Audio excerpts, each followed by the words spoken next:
Continuamos con nuestro estudio acerca del alma y del espíritu. Bueno, vamos a echarnos un clavado todavía más hondo ahora porque vamos a profundizar también un poco más acerca de esta impactante, asombrosa, maravillosa revelación que la Biblia tiene para todos aquellos que le aman de corazón a Jesucristo, que siguen a Jesús y que además estamos interesados en entender cómo somos por dentro. Uno de los problemas más graves que existen actualmente en la humanidad es la falta de identidad. O sea, cantidad de personas actúan como actúan porque no tienen segura su identidad. Esta es la razón por la cual vemos a cantidad de jóvenes que tratan de imitar a ese cantante o a esa cantante o a ese actor o a esa actriz, etcétera, etcétera. O ven en las revistas muchachas muy guapas o hombres muy bien parecidos y tienen la tendencia, ¿verdad?, de estarse tratando de identificar con tal o cual personaje. Otras personas, cuando van a la escuela, nuestros hijos principalmente a la edad tenían, no sé, la preadolescencia de los 12 a los 16 años de edad más o menos, son bulleados por cantidad de compañeros, porque no están, unos están gordos, otros porque tienen defectos físicos, en fin, y todos estos problemas a través de los cuales el ser humano va atravesando, tanto en su adolescencia como en la edad adulta también, le llevan a un punto donde realmente llegas a decir, bueno, ¿quién soy? O sea, ¿soy realmente la persona que yo quiero ser? ¿O por qué soy como soy? Y esto pues crea problemas psicológicos muy, pero muy graves. Unos le llaman en la psicología la esquizofrenia, que la palabra esquizofrenos significa una mente dividida o una personalidad, una mente en la que tiene dos personalidades. Entonces, un ser humano puede tener dos personalidades. Puede ser de una manera en su casa, con su esposa, con sus hijos, y su personalidad puede ser completamente diferente en su oficina, y podríamos agregarle una tercera personalidad en la iglesia. En la iglesia tiene cara de San Clodomiro, en su casa es un tirano, es un déspota, y en su trabajo pues es simpático y grosero y comparte con sus amigos todo aquello que sus amigos le comparten en el área de la inmoralidad. Y aquí ya se llamaría desórdenes múltiples de la personalidad. Otras personas se les califica como paranoicas o paranoia, que significa que tienen miedo de todo, o sea, tienen miedo de, creen que todo el mundo está en contra de ellos, que todo el mundo los observa, que todo el mundo los está criticando, llegan a cualquier persona que la está mirando y ya piensan que lo está criticando o que están pensando mal de él. Esto se llama la paranoia. Y así podíamos nosotros extendernos en todos los calificativos que la famosa psicología y la psiquiatría han desarrollado para poder tratar de clasificar las diferentes conductas del ser humano.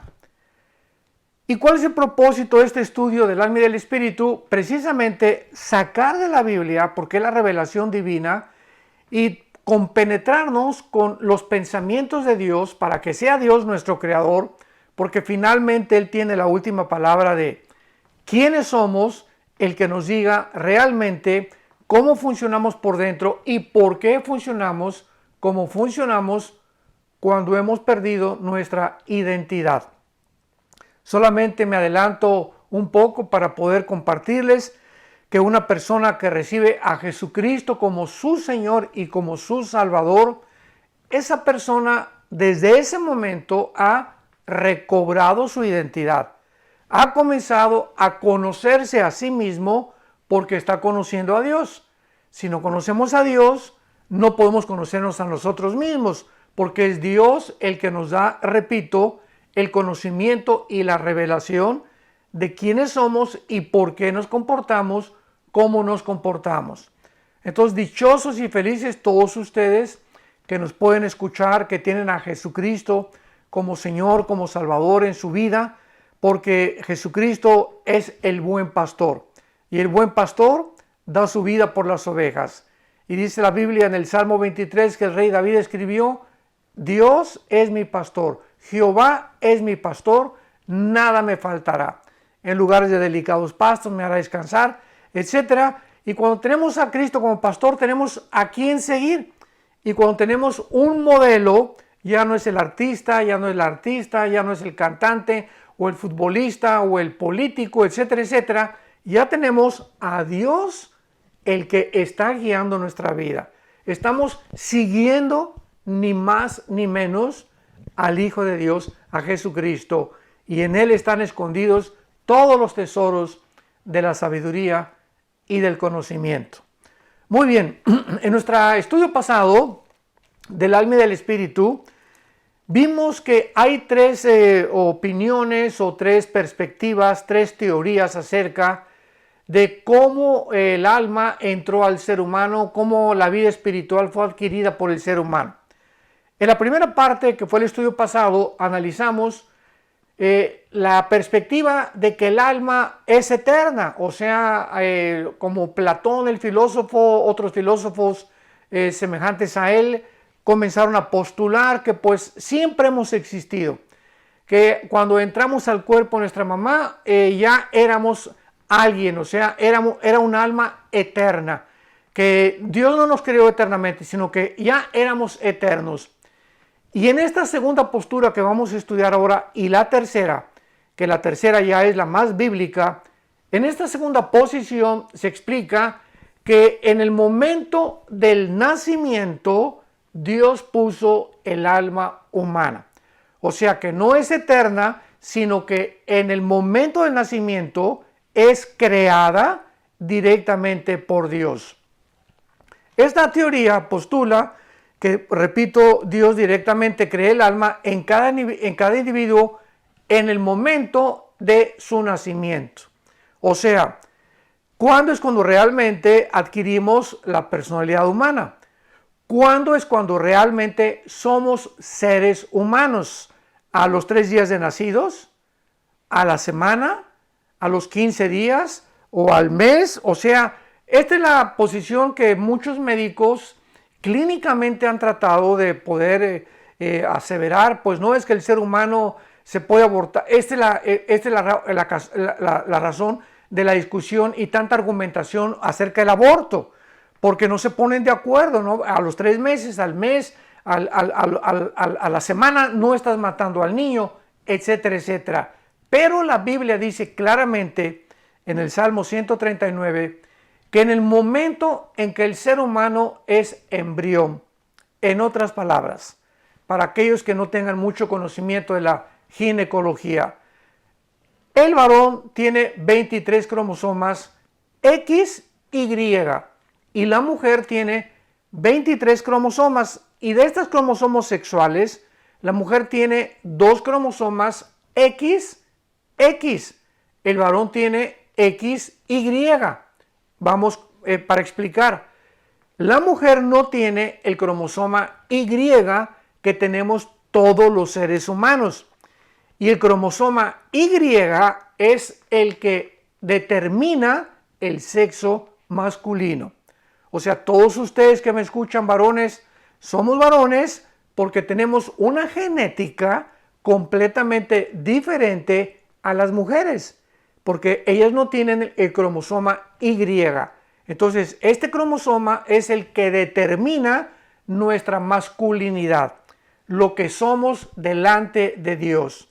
Él nos creó varones y a las mujeres las creó, ¿verdad?, mujeres. Entonces, tenemos que ver claramente esta distinción para que una persona diga, bueno, pues es que en mi mente yo no creo que yo sea hombre. Bueno, es que no se trata de lo que tú creas, se trata de tu naturaleza, como tú naciste en el mundo, la genética con la cual Dios te puso desde que tú naciste.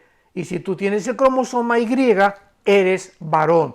Y te puedes hacer las operaciones quirúrgicas que tú quieras o las intervenciones que quieras hacerte, y eso no va a quitar tu ADN, el ácido desoxirribonucleico, o el código genético que los varones tenemos y el código genético que las mujeres tienen.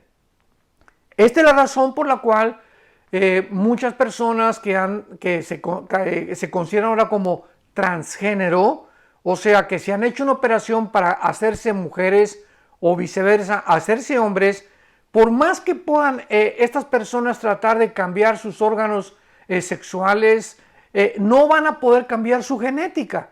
Y cuando tú quieres meterte en un cuerpo de mujer siendo hombre, porque tu genética es que tienes el cromosoma Y, viene un choque tremendo en tu personalidad, en tu mente, porque genéticamente eres varón, tienes la cromosoma Y, pero te estás queriendo meter en el cuerpo de una mujer y eso crea un cortocircuito en tu cerebro, en tu alma, y comienza a trastornar tu personalidad. De ahí que la mayor parte de las personas, escúchame muy bien, de acuerdo a la Academia de Psicología en California, que es una de las más calificadas en el mundo, la mayor parte de los suicidios se encuentran en las personas que quisieron cambiar su género, de hombre a mujer o de mujer a hombre, porque tarde o temprano luchan contra su genética, contra sus hormonas, contra las neuronas de su cerebro y contra la misma voluntad de Dios. Porque es cuando una persona le dice, Señor, te equivocaste al crearme, yo no acepto lo que tú hiciste, yo me voy a convertir en lo que yo creo que yo soy. Entonces, pues es absurdo, ¿verdad? Es ridículo porque estamos completamente rechazando la voluntad, el diseño y la sabiduría de Dios. Muy bien.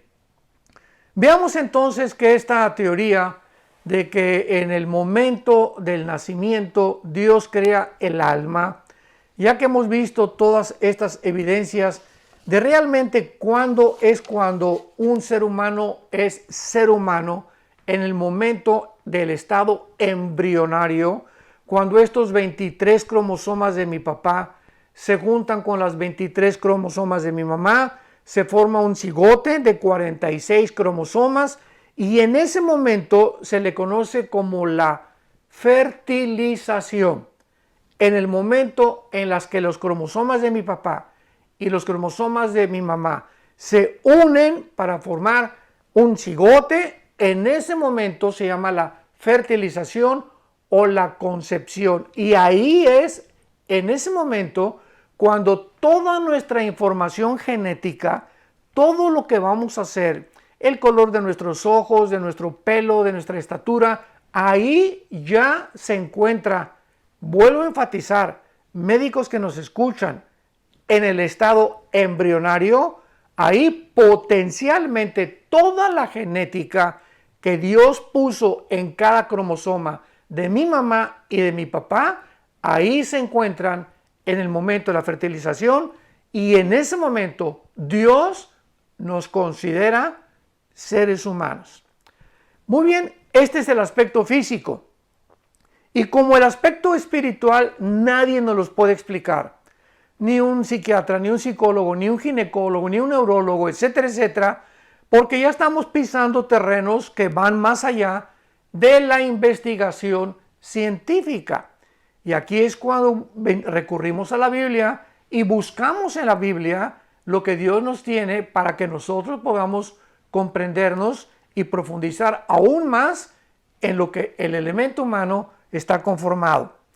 Muy bien, vemos nosotros entonces que esta teoría de la creación, o sea, que cuando Dios, es la segunda perspectiva que estamos estudiando, que cuando Dios ve la fertilización de los cromosomas humanos del padre y de la madre, en ese momento somos un feto y en ese somos el cigote y en ese momento ya en estado embrionario somos seres humanos. Esta teoría dice que en ese momento Dios pone el alma humana.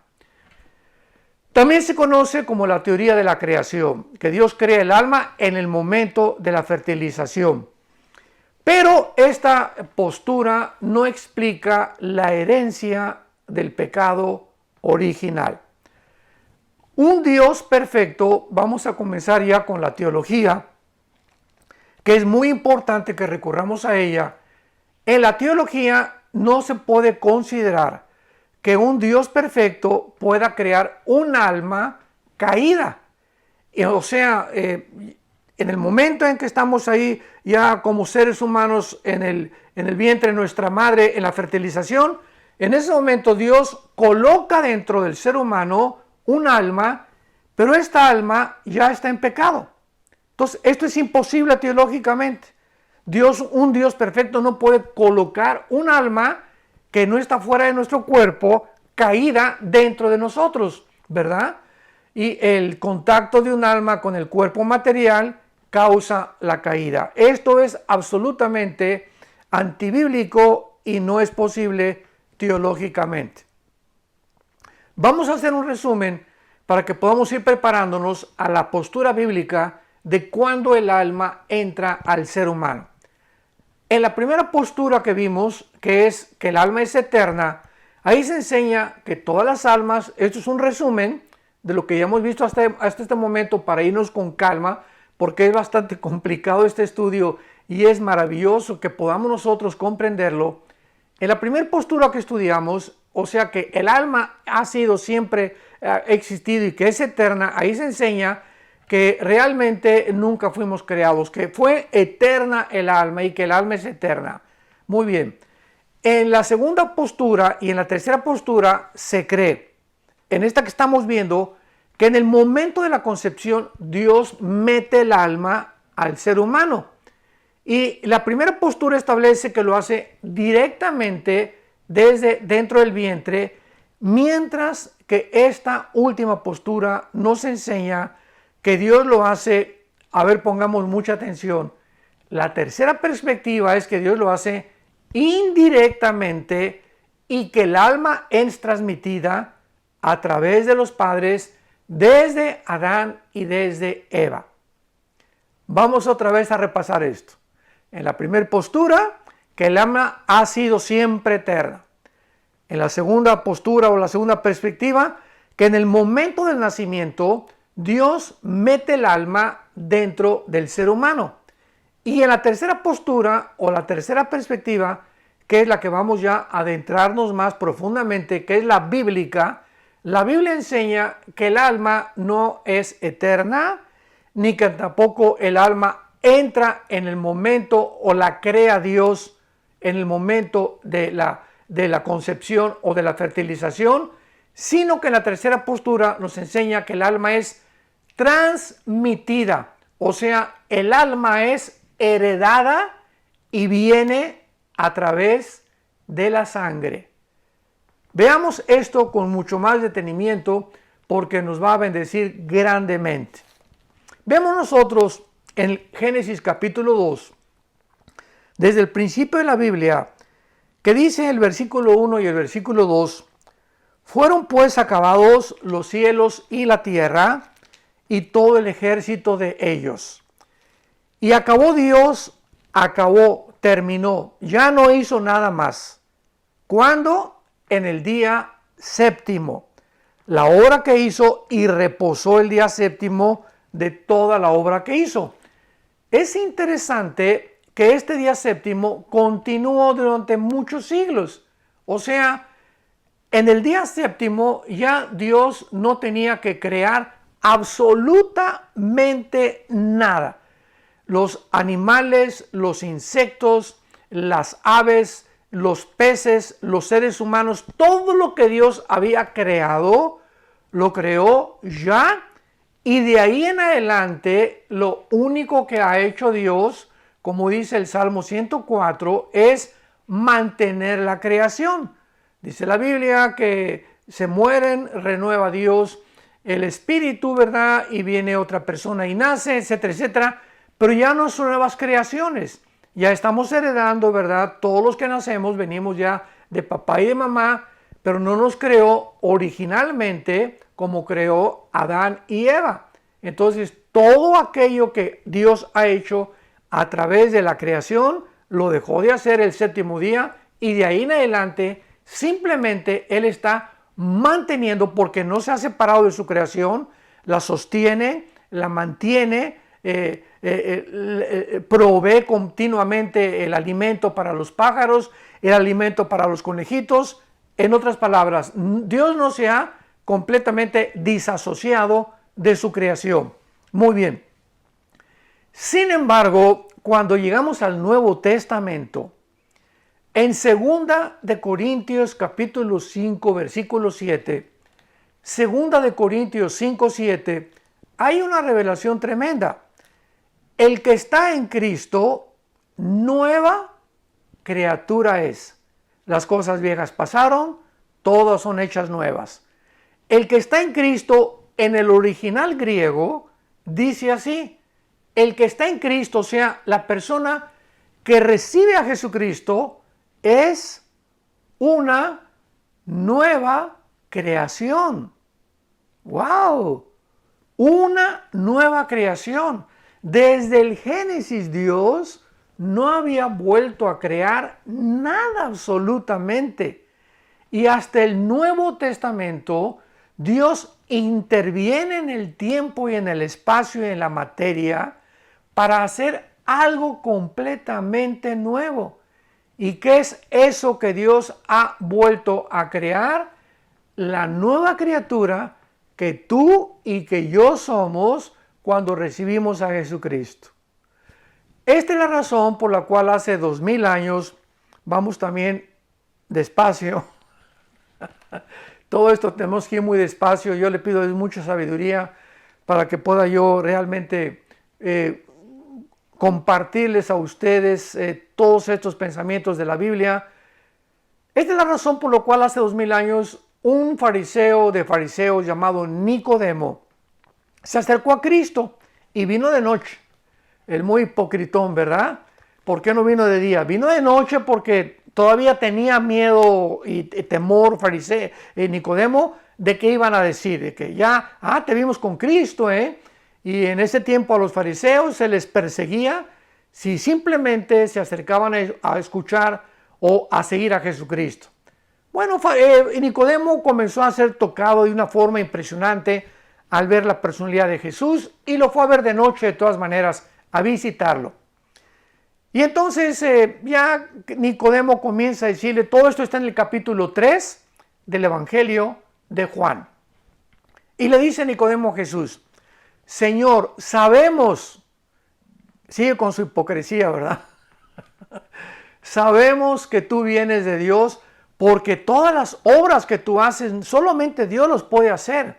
O sea, de alguna manera, él ya estaba convencido de que Jesús, si no era el Mesías, era uno de los profetas de Dios. Y si era uno de los profetas de Dios, tenían que oírlo. Y Jesucristo no lo dejó seguir compartiendo. Lo detuvo, lo interrumpió, y Cristo le dice inmediatamente algo sensacional: Nicodemo, tienes que nacer de nuevo. ¡Wow! Tienes que nacer de nuevo. Esto estamos relacionándolo con lo del alma, que dice la Biblia que somos nueva criatura o nueva creación, ¿verdad? Entonces lo entendemos. Tienes que volver a nacer. Claro que Nicodemo, inmediatamente por su falta de conceptualización de la dimensión espiritual, y aunque era fariseo de fariseos y maestro de fariseos, y pues tenía bastante conocimiento de la Torá y del Antiguo Testamento, no tenía la revelación que Cristo vino finalmente a explicar el Antiguo Testamento. Por eso los judíos no entienden todavía estos conceptos tan profundos del Nuevo Testamento, por no tener al Mesías dentro de su alma. Entonces Nicodemo le contesta como le hubiera contestado cualquier hindú o hindúe que creen en la famosa reencarnación, que cuando morimos el alma se sale de nosotros y regresa de acuerdo a tu karma, o sea, de acuerdo al bien o al mal que hayas hecho, regresa o a una chinche, o a una garrapata, o a una vaca, o a un toro, o a una rata. Esa es la famosa teoría de la reencarnación. Entonces Nicodemo le contestó a Jesús: ¿De qué me estás hablando? O sea, me estás diciendo que tengo otra vez que volver a nacer, o sea, a reencarnarme en el vientre de mi madre. Explícame, por favor. Y Cristo le dice a Nicodemo, Nicodemo, lo que es nacido del Espíritu, Espíritu es. Y lo que es nacido de la carne, carne es. Yo no te estoy hablando de que vuelvas a nacer otra vez, entrar a un vientre de una mujer y vuelvas a venir a este mundo. Te estoy hablando de un nacimiento espiritual. En otras palabras, la naturaleza espiritual, Nicodemo, con la cual tú naciste y todos los seres humanos hemos nacido, ha sido una naturaleza espiritual separada de Dios. Nacimos muertos, completamente mancos, le podría yo llamar, en el espíritu de nuestra conexión con Dios. Vimos que Dios nos creó espíritu, nos creó alma y nos creó un cuerpo. Este es Adán. Cuando Adán se separa de Dios y le dice a Dios, no te necesito, yo puedo determinar qué es el bien y qué es el mal por mí mismo. En ese momento le dijo a Dios, no te necesito. Murió Adán, se separó de Dios. Dios le dijo, vas a morir el día que tú comas de ese árbol del conocimiento del bien y del mal. Y esto es lo que significa lo que Dios le dijo a Adán. Vas a separarte de mí, Adán. Vas a morir tanto físicamente, tu cuerpo se va a comenzar a deteriorar celularmente, es la muerte física, la separación del cuerpo y del alma de Dios y del espíritu también si mueres sin Cristo. Sin embargo, tú vas a comenzar a depender de tu alma y de tu cuerpo. Pero desde Adán a nuestros días, santos de Dios y ustedes que son nuevos en Cristo, la Biblia dice que nacimos muertos espiritualmente. Y la palabra muerte, ya lo vimos también anteriormente, no significa cesar de existir, sino la palabra muerte, thanatos, T-H como suena a, thanatos con T de tía, en el griego significa separarse o separación. Entonces, cuando la Biblia habla de muerte, no habla de dejar de existir. Está hablando de una separación que existe.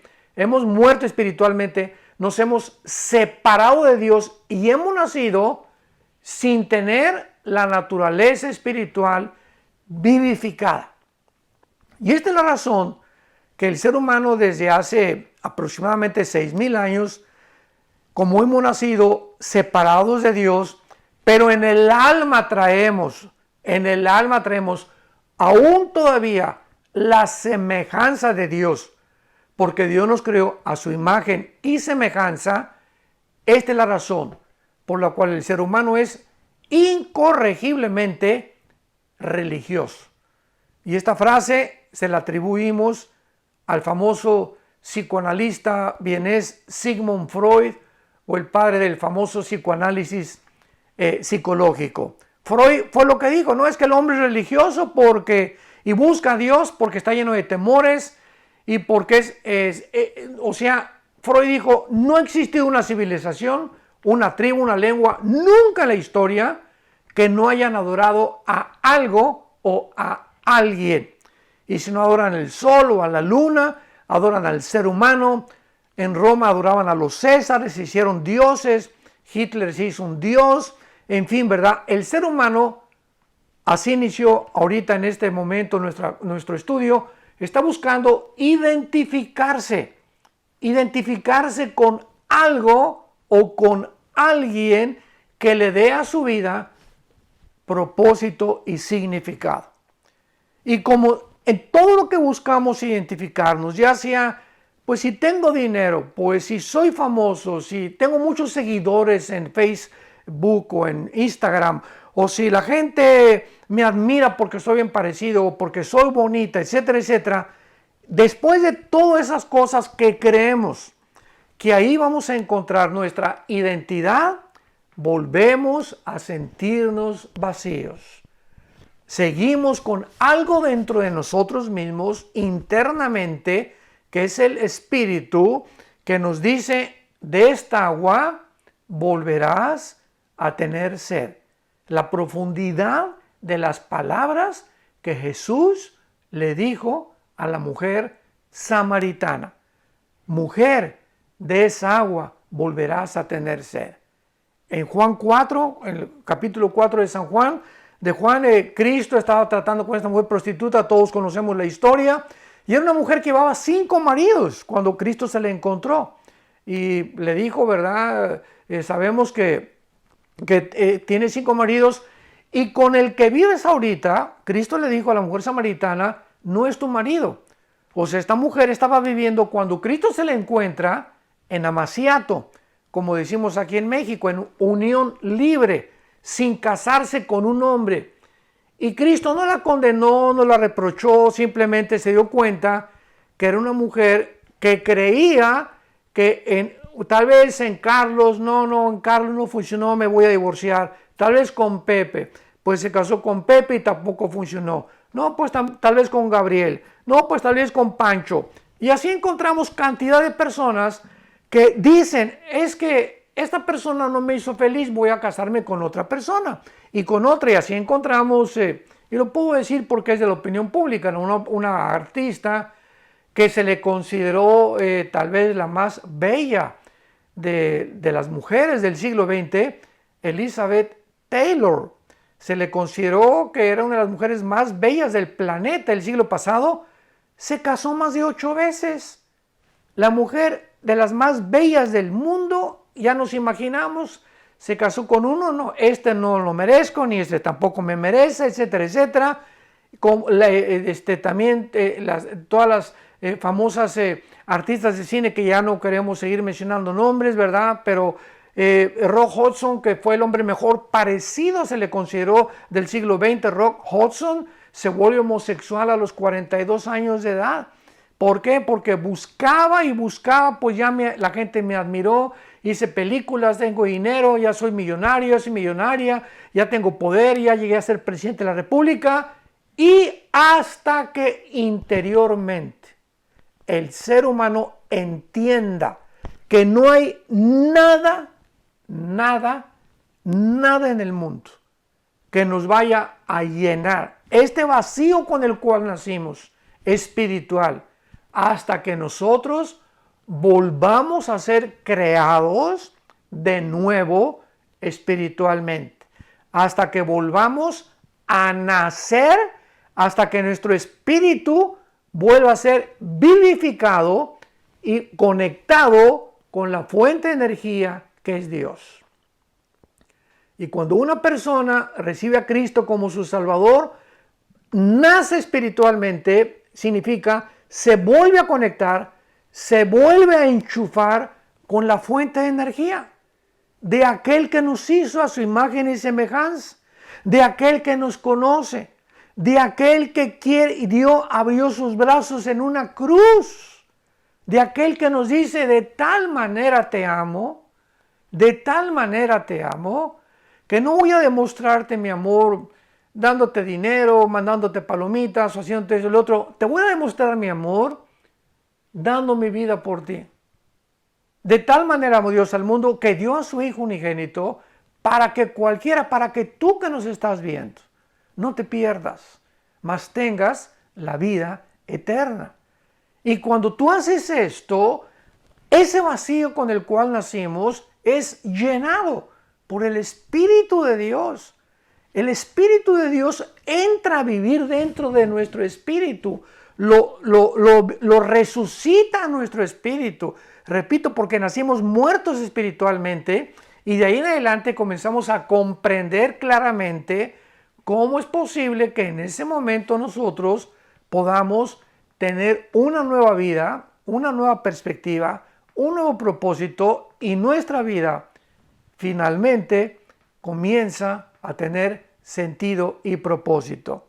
Entonces, esto es la razón por la cual también en el libro de los Hechos, capítulo 17, cuando el apóstol Pablo llegó hace 2000 años a un lugar en Atenas que era la cuna de la filosofía, la crema y la nata de la intelectualidad de los filósofos griegos. Y en aquel tiempo había 2 grupos de pensadores se llamaban los estoicos y los epicúreos, que eran discípulos de un famoso filósofo llamado Zenón, con Z, Zenón. Y este grupo o estas escuelas de filosofía enseñaban que pues la razón para el propósito de la vida estaba en la razón pura. Y otros en el placer. No comamos, bebamos, divirtámonos, tengamos mujeres, aprovechemos de esto, etcétera, etcétera. Y fue la filosofía en la que el rey Salomón cayó casi antes, años antes de morir. En Eclesiastés, en su famoso libro Salomón capítulo 2 dice, al placer le dije, ¿de qué sirve? Tenía más de 1000 mujeres Salomón. Y a la risa, dijo Salomón, le digo, enloqueces. O sea, cuando Salomón, y Dios nos permitió que pudiéramos tener este ejemplo en la Biblia de un hombre como Salomón, que se sentaba en un trono de oro, con 1000 mujeres que cualquiera diría, no, si yo tuviera 3 o 4, aparte de la que tengo mi esposa, sería el hombre más feliz. Te equivocas. Eso es lo que tú piensas y lo que tú creas, pero ya que las tengas, te van a complicar más te van a complicar todavía mucho más la vida, ¿verdad? Así que no vamos a encontrar en ninguna cosa que nosotros creemos que nos va a llenar lo que Dios solamente nos puede llenar. Y en Hechos 17, el apóstol Pablo a este grupo de filósofos, los estoicos y los epicúreos, que tienen una estatua inmensa que le pusieron a la estatua al Dios desconocido. Y Pablo pasa por ahí y el título de la estatua lo atrae a Pablo. Él iba pasando se llamaba el Areópago, ahí en Atenas. Y cuando él ve todas estas cosas, estos filósofos les interesaba muchísimo todo lo que es el intelecto, repito, invitaban a todos los nuevos que traían nuevas ideas, nuevas ideologías, nuevas perspectivas de la vida, los invitaban a compartirlas. Y pues ni más ni menos invitan a Pablo, el que traía todo el conocimiento de Dios. Les invito a que ustedes en su casa lean este mensaje Pablo en Hechos 17, versículo 22 en adelante. Y yo solamente me voy a concentrar en este versículo que nos habla de qué forma la sangre que nosotros hemos heredado y que ahora la ciencia, fisiología lo demuestra y lo comprueba, cómo a través de la sangre viene toda la herencia que nosotros hemos recibido, tanto físicamente, y la Biblia nos los dice, espiritualmente. Dice en Hechos 17, versículo 26, que Pablo, sin tener conocimientos de genética, ni estudios hace 2000 años que ni siquiera se sabía de la sangre, les dice que de una sangre nos ha hecho a todo el linaje de los hombres. O sea, los seres humanos ya pueden ser negritos, asiáticos, amarillos, cafés, blancos, del color que tú quieras. No importa el origen étnico que podamos tener todos los seres humanos tenemos sangre humana. No tenemos sangre de chimpancé, ni de orangután, ni de camello, ni de león, ni de toro, ni de jirafa. La sangre de todos los seres humanos es sangre humana. Y hasta 1954, cuando el doctor Crick y el doctor Watson se les da el premio Nobel de Medicina por descubrir la hélice del ácido desoxirribonucleico o el famoso ADN, que es el código genético que forma los billones que están contenidos en cada de los billones de células que el cuerpo humano tiene, donde ahí se comprobó que la sangre humana y las cromosomas humanas somos humanos. Pablo hace 2000 años lo estableció. De una sangre ha hecho al linaje de los hombres para que habitemos sobre la faz de la tierra, y les ha prefijado el orden de los tiempos y los límites de su habitación. Y finalmente, en el Antiguo Testamento, en el libro del Levítico, capítulo 11, otra revelación asombrosa de carácter científico que fue escrito hace más de 3500 años, si me escucharon bien, hace más de 3500 años. Escuchemos lo que la Biblia ya nos revelaba en Levítico 17, versículo 11. Porque la vida de toda la carne, o sea, la vida del cuerpo, en la sangre está. La vida del cuerpo está ¿en dónde? En la sangre. Yo os la he dado, o sea, dice Dios, la sangre que tiene el cuerpo, se las he dado para hacer expiación sobre el altar por vuestras almas. Y la misma sangre hará el sacrificio o la expiación por el alma. Vamos a explicar esto para terminar y ahora ya cobra sentido por qué tenían que hacer tantos sacrificios en el Antiguo Testamento para que fueran una sombra, un tipo de la deidad de Jesucristo, para que fueran un tipo de la... cuando Jesucristo viniera, Él iba a ser la esencia de lo que en el Antiguo Testamento eran prácticas y eran que tal vez no lo entendían, pero era necesario para que pudiéramos comprender ahora nosotros, los que ya tenemos el conocimiento científico de la sangre y de todo, la comprensión que mientras más nos acercamos al final de la historia humana, más luz vamos a tener, más entendimiento, más comprensión. ¿Y sabes para qué? No para solamente enriquecer y que tengas mucho conocimiento o que seas un gran teólogo, principalmente para que adoremos a Dios. Para que todo esto nos haga levantar nuestras manos y podamos decir, Dios mío, te adoro y te alabo y te bendigo por lo grande que eres. Porque solo tú pudiste haber hecho estas cosas y solo en ti puede caber esta información. Nadie te puede aconsejar ni nadie le puede decir a Dios qué cosa haces. Y ahora en Levítico 17:11 dice en el original hebreo, si lo quieres apuntar, por favor, saca una pluma ahorita, un lápiz, esto es muy importante que lo tengas en tu Biblia. Levítico 17:11, porque la vida de la carne en la sangre está. Esta palabra vida, apúntalo por favor, la palabra vida es la palabra hebrea nepesh. Nepesh con N de Nancy, N de Enrique, P de Pedro, S, H al final, nepesh. Y es la palabra para el alma en el hebreo. Y se tradujo vida. Ahora vamos a traducirlo literalmente. Porque el alma del cuerpo está en la sangre. Porque el alma se encuentra en la sangre.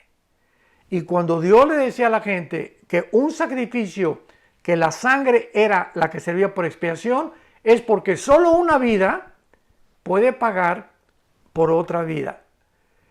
Es tan grande el valor de la vida humana que cuando Dios estableció la pena capital, en Génesis capítulo 9, el que derrame sangre, su sangre será derramada también, es porque para darle el valor que tiene en la vida humana para Dios. Al contrario de falta de misericordia, es muy fácil deducir esto con una lógica elemental, señores abogados que nos están escuchando.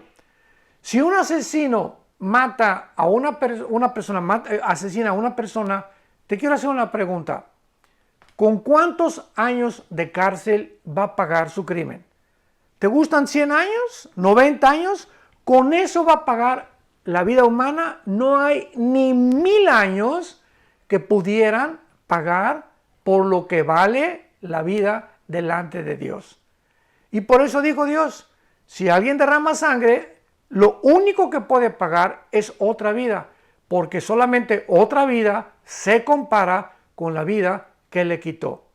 Ahora entendemos por qué Dios establece la pena capital o la pena de muerte en el Antiguo Testamento para que pudiéramos tener una conceptualización muchísimo más clara de lo que la vida es delante de Dios. Así que nuestra alma es transmitida desde Génesis hasta nuestros días a través de nuestros padres. El alma humana. El espíritu, nacimos muertos. Cuando recibes a Cristo, se vuelve a crear otra vez dentro de nosotros una nueva criatura, que es el nuevo hombre que menciona el Nuevo Testamento. ¿No quisieras tú, en este momento tan especial para tu vida, invitar a Jesucristo como tu Señor y como tu Salvador? Simplemente dile estas palabras y va a suceder en tu vida un milagro que nunca jamás te pudiste imaginar. Un milagro que solamente Dios lo puede realizar. Que tú vuelvas a nacer de nuevo. Y este concepto no lo vas a entender todavía mucho más claramente hasta que comiences a caminar y a seguir a Jesucristo a través de las Sagradas Escrituras. Dile a Dios ahí donde te encuentras en este momento: Señor, te pido perdón por mis pecados. Creo que en la cruz tú pagaste con tu sangre, con tu vida. Cuando derramaste tu sangre, derramaste tu vida, porque la vida está en la sangre. Y que con esa sangre, con esa vida que tú diste en mi lugar, esa vida va a entrar ahora a mi vida. Porque es tu vida, Jesús, la que me ha resucitado, la que me va a dar una nueva visión y un perdón que no tengo, porque reconozco que te he ofendido con mi vida, soy pecador, soy pecadora, que a los 3 días te levantaste de los muertos y que ahora vives para poder darme ese nuevo nacimiento, esa nueva vida que yo necesito para poder descubrir quién soy. Quiero identificarme contigo de aquí en adelante y conocerte, adorarte y servirte con todo mi corazón.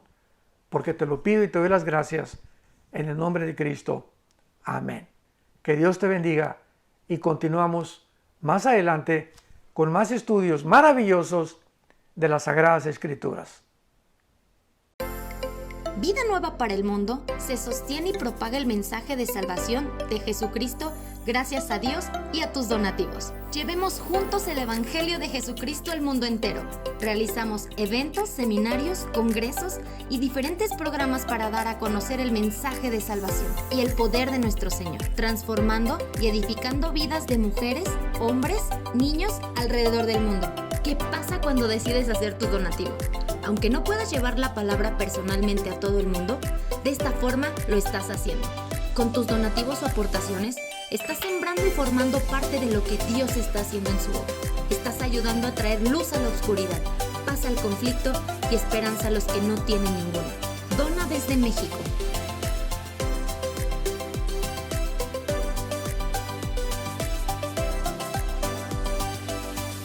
Dona desde Estados Unidos.